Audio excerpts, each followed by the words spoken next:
48 teams, 104 matches, 39 days of football.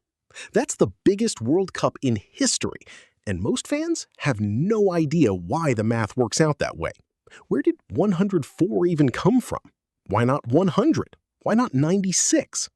Stick around, because by the end of this video, you'll be able to break down this entire format better than half the pundits on TV.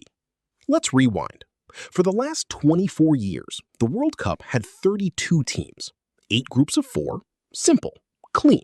Everyone understood it. That format gave us 64 matches total. Easy to track, easy to explain. But FIFA looked at that setup and said, not big enough. In theory, more teams means more excitement. In practice, it means a logistical puzzle FIFA had to solve from scratch. So why jump from 32 to 48? More countries get to play. The expansion was approved by FIFA back in January 2017. That's almost a decade of planning for one tournament. More teams means more nations get a shot at the dream. More underdog stories, more chances for some tiny country to shock the world. This sounds great on paper, but 48 doesn't divide as cleanly as 32. And that's where things got messy. Here's where it gets interesting. FIFA's original plan wasn't 12 groups of 4. It was 16 groups of 3. Sounds fine, right? 16 little mini tournaments. Except there's a massive problem hiding inside that idea. In a 3-team group, the final match could let both teams quietly agree on a result that suits them both. Win-win for them, bad for everyone watching. FIFA looked at that risk and basically said, nope, not happening. So they scrapped it. Instead, FIFA landed on 12 groups of 4 teams. That's the format we already know and trust, just scaled up. The top 2 teams from each group, plus the 8 best third-place teams, move on to a brand new round of 32.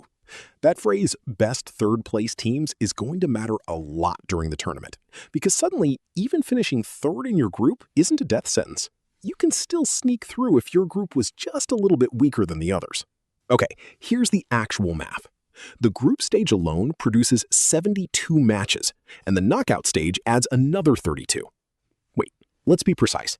The group stage is 72 matches. The knockout stage is 32.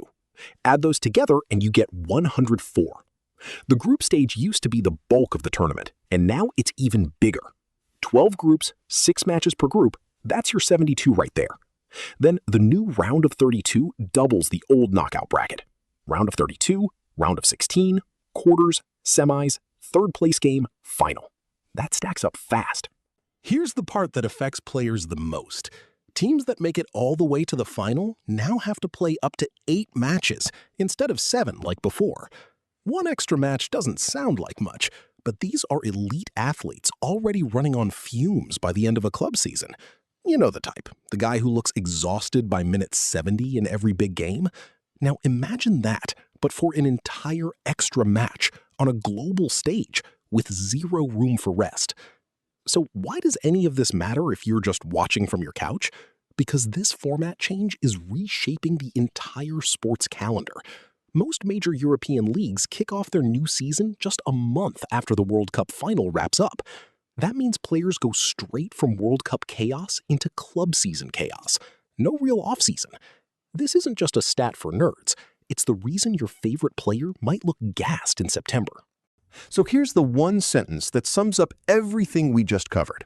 104 matches isn't a random number. It's the result of FIFA expanding to 48 teams, killing off a flawed 3-team group idea, and rebuilding the bracket from the ground up. Bigger tournament, more stories, but also more strain on the players carrying it. So here's the question worth sitting with. As the World Cup keeps growing, are we getting a better tournament or just a longer one? If this kind of breakdown is useful, subscribe, because there's a lot more of this coming.